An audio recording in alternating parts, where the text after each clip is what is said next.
Bonsoir à tous et bienvenue. Si vous nous rejoignez à l'instant, c'est en direct de la cathédrale de Rome, la basilique Saint-Jean de Latran, que nous nous retrouvons en ce jour de la fête de la solennité du très saint corps et sang du Christ. La messe va être présidée dans quelques instants par le pape Benoît XVI. Et puis ensuite, comme le veut la tradition romaine, c'est en procession avec le Saint-Sacrement que Benoît XVI parcourra la Via Merulana jusqu'à la basilique Sainte-Marie majeure, devant les Romains nombreux assemblés sur ce parcours, et arrivé à la basilique Sainte-Marie majeure, après un temps d'adoration, le pape donnera la bénédiction eucharistique aux fidèles présents.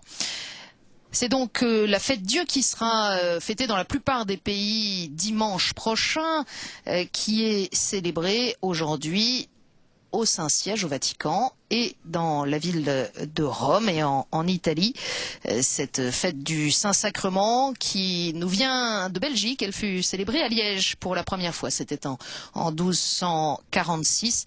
Elle fut ensuite étendue à toute l'Église par le pape Urbain IV en 1264, et c'est depuis le XVe siècle qu'elle est particulièrement célébrée en Italie.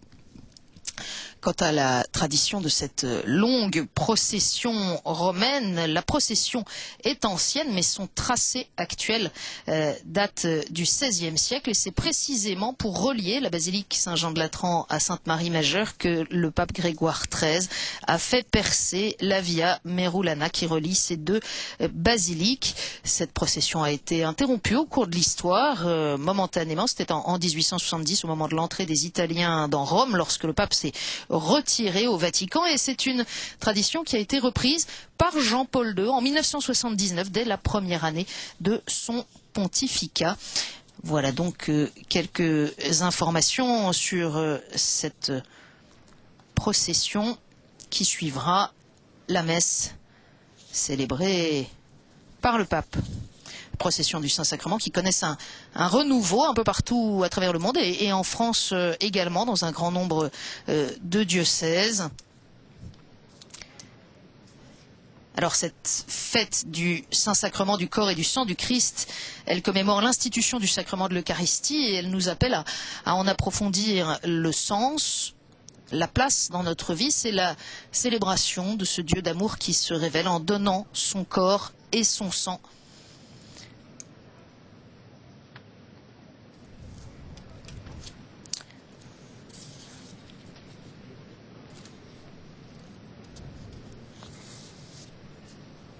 Et je vous le disais, cette fête remonte au XIIIe siècle. C'est au XIIIe siècle aussi qui est une période particulièrement féconde, alors que vous voyez ici le cardinal secrétaire d'État Tarcisio Bertone. C'est au XIIIe siècle, période féconde pour l'Église, avec des grandes figures de la dévotion au corps et au sang du Christ, à la présence réelle du Christ dans l'Eucharistie. On peut penser à saint François d'Assise, à sainte Claire ou encore à saint Thomas d'Aquin. Mais en saluant nos téléspectateurs belges, on ne peut manquer de citer Julienne de Cornillon, à qui l'on doit cette fête Dieu. Elle a eu de fréquentes visions mystiques, et une vision est revenue à plusieurs reprises qui lui a donné la révélation qu'il manquait dans l'Église une fête du Saint-Sacrement pour ranimer la foi des fidèles et expier les fautes commises contre ce sacrement. Elle fut aidée pour promouvoir cette fête par la bienheureuse Ève de Liège. Et nous nous préparons donc à entrer dans la célébration.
Nel nome del Padre, del Figlio e dello Spirito Santo.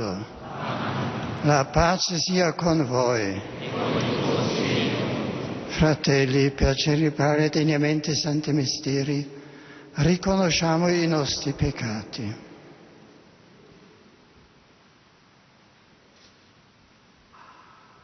Confesso a Dio Onnipotente, a voi fratelli, che ho molto peccato in pensieri, parole, opere, omissione, per mia colpa, mia grandissima colpa, e supplico la Beata sempre Vergine Maria, gli angeli, i santi, voi fratelli, di pregare per me il Signore Dio nostro. Dio Onnipotente abbia misericordia di noi, perdoni i nostri peccati e ci conduca alla vita eterna.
Gloria in excelsis Deo. Et in terra pax hominibus, bone voluntatis, Deus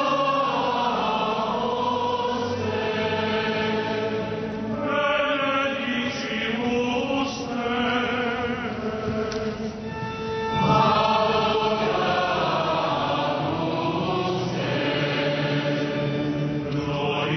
Glorificamus te. Grazie.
Preghiamo.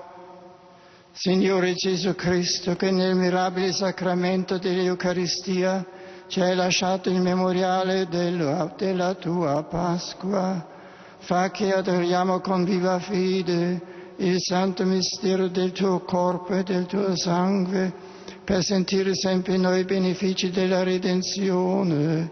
Tu sei Dio, e vivi e regni con Dio Padre nell'unità dello Spirito Santo, per tutti i secoli dei secoli.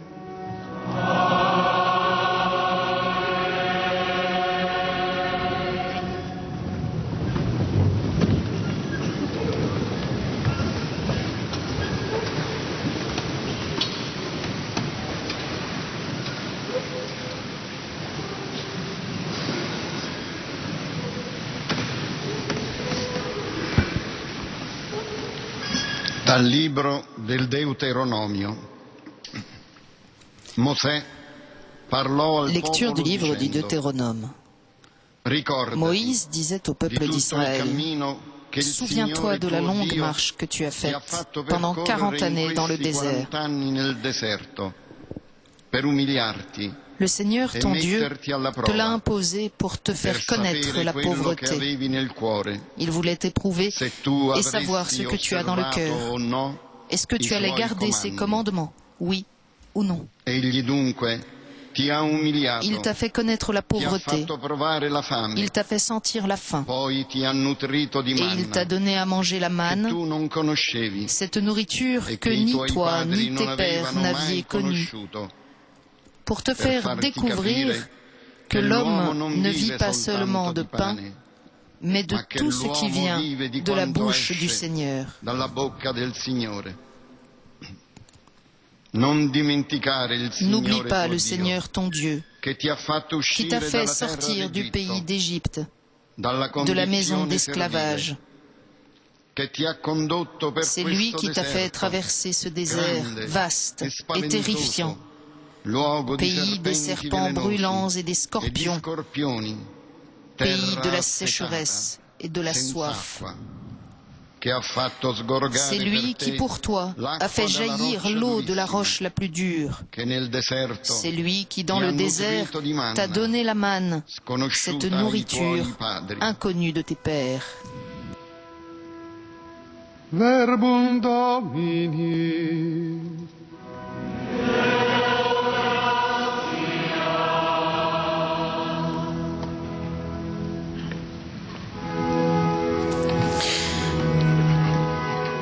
Et l'on chante le psaume 147. Peuple de Dieu, célèbre ton Seigneur, glorifie le Seigneur, Jérusalem, célèbre ton Dieu ô Sion. Loda il Signore Gerusalemme. Loda il Signore Gerusalemme.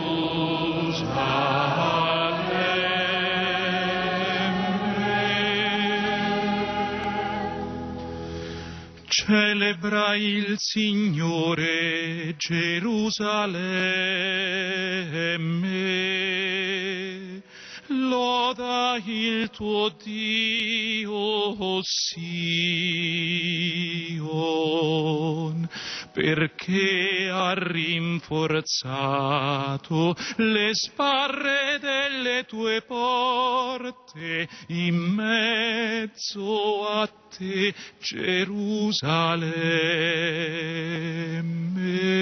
Gerusalemme. Loda il Signore Gerusalemme.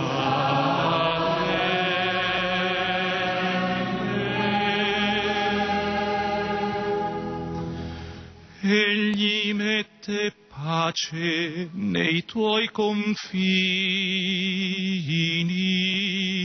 e ti sazia con fiore di frumento. manda sulla terra il suo messaggio, la sua parola corre veloce.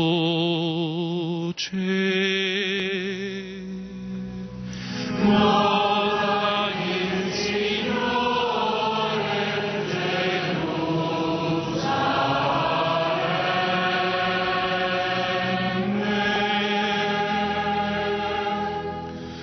annuncia a Giacobbe la sua parola,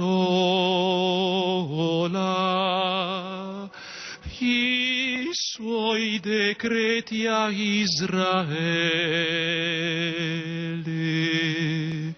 Così non ha fatto con nessun'altra nazione, non ha fatto conoscere loro i suoi giudizi. Loda il Signore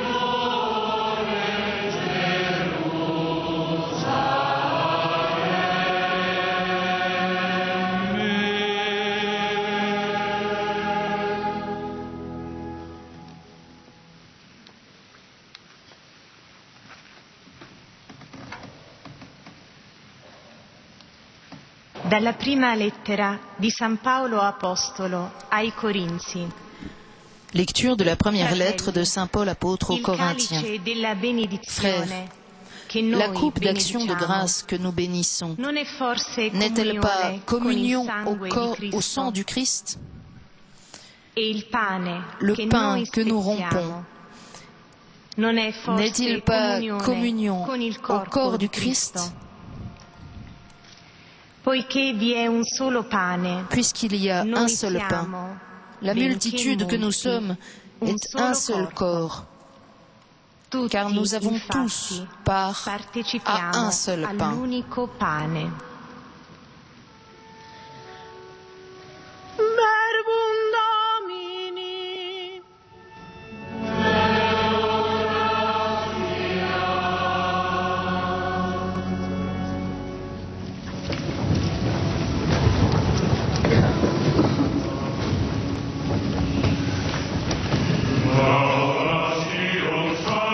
Salvatore, alla luce del pastore.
Séquence liturgique du Laudation, chef-d'œuvre de la poésie dogmatique où saint Thomas d'Aquin expose le dogme de la transsubstantiation et qui en ce jour de la fête Dieu précède l'acclamation de l'Évangile.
Dominus vobiscum.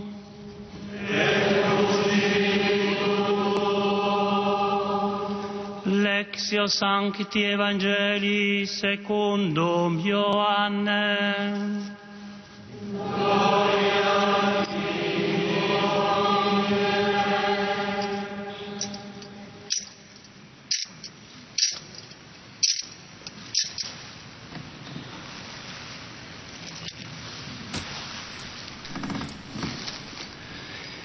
In quel tempo Gesù disse alla folla. Évangile selon saint Jean. Après avoir nourri la foule avec 5 pains et 2 poissons, Jésus disait: Moi, je suis le pain vivant qui est descendu du ciel. Si quelqu'un mange de ce pain, il vivra éternellement. Le pain que je donnerai, c'est ma chair, donnée pour que le monde ait la vie. Les Juifs discutaient entre eux: Comment cet homme-là peut-il nous donner sa chair à manger? Jésus leur dit alors: Amen, amen, je vous le dis, si vous ne mangez pas la chair du Fils de l'homme, et si vous ne buvez pas son sang, vous n'aurez pas la vie en vie. Celui qui mange ma chair et boit mon sang a la vie éternelle, et moi, je le ressusciterai au dernier jour.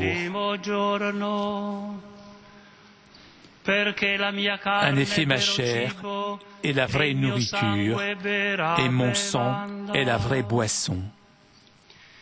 Celui qui mange ma chair et boit mon sang demeure en moi, et moi, je demeure en lui. De même que le Père qui est vivant m'a envoyé, et que moi je vis par le Père, de même aussi celui qui mangera vivra pour moi. Tel est le pain qui descend du ciel. Il n'est pas comme celui que vos pères ont mangé. Eux, ils sont morts. Celui qui mange ce pain vivra éternellement.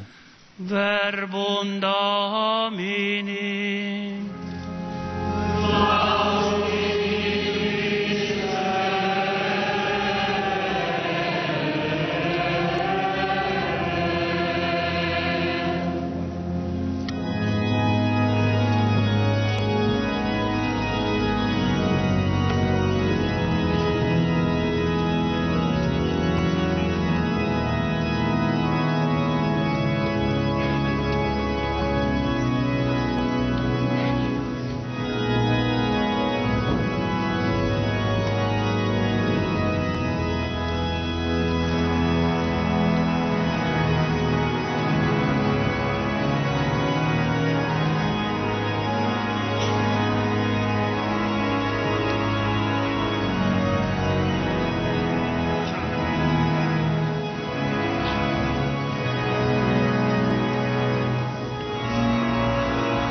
Cari fratelli e sorelle, la festa del Corpus Domini du corps et du sang du Christ est inséparable de Jeudi Saint, de la messe in cena Domini, dans laquelle l'on célèbre solennellement l'institution de l'Eucharistie, alors que le soir de Jeudi Saint, l'on revit le mystère du Christ qui s'offre à nous dans le pain rompu et dans le vin versé.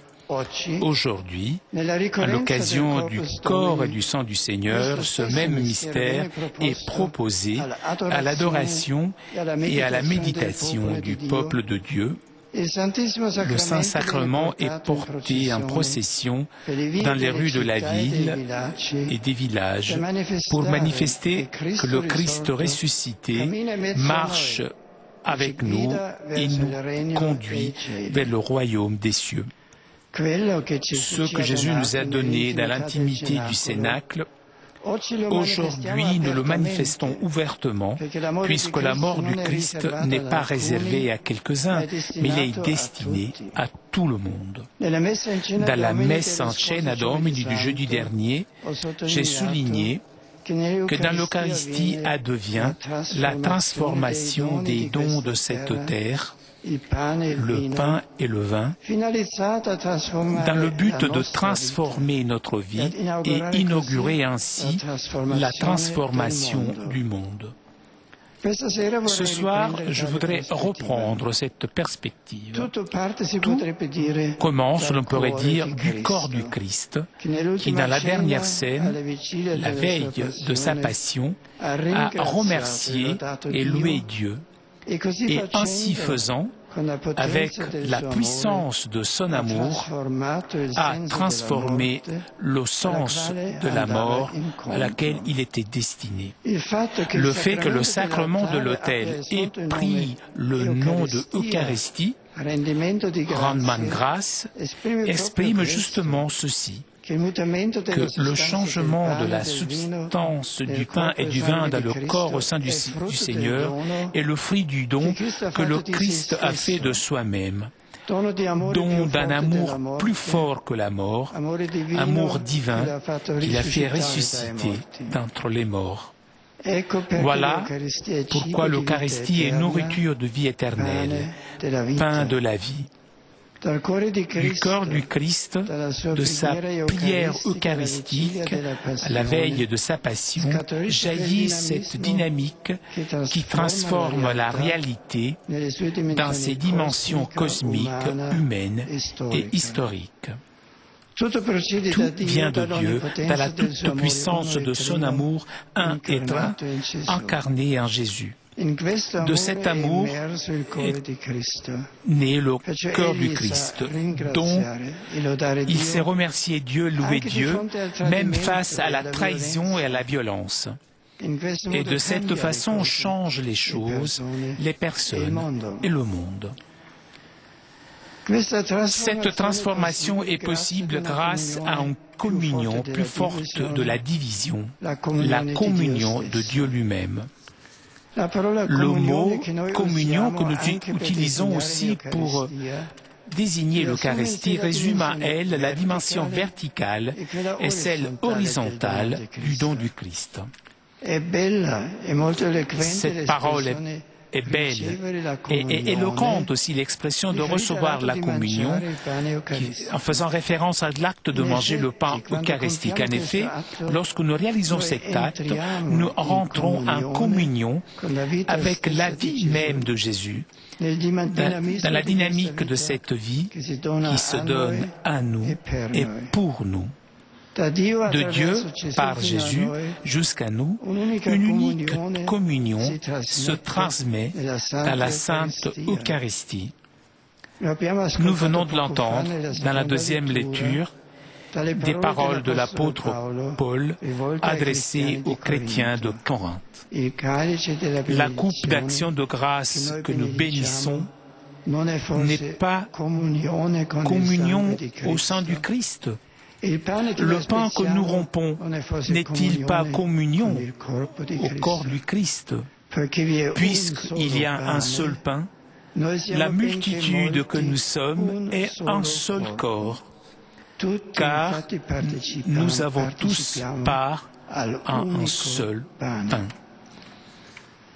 Saint Augustin nous aide à comprendre la dynamique de la communion eucharistique lorsqu'il fait référence à une sorte de vision qu'il eut, dans laquelle Jésus lui dit « Je suis la nourriture des forts, grandis et tu mourras ». Ce n'est pas toi qui transformeras en toi comme la nourriture du corps, mais ce sera toi à être transformé en moi. Alors que la nourriture corporelle est assimilée par notre organisme et contribue à notre subsistance, dans le cas de l'Eucharistie, il s'agit d'un pain différent. Ce n'est pas nous qui l'assimilons, mais c'est lui qui nous assimile vers lui.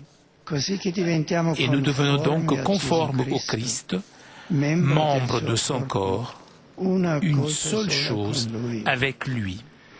Ce passage est un passage décisif. En effet, justement puisque c'est le Christ que dans la communion eucharistique nous transforme en lui, notre individualité dans cette rencontre est ouverte, libérée de son égocentrisme et intégrée dans la personne de Jésus, qui à son tour est immergé dans la communion trinitaire.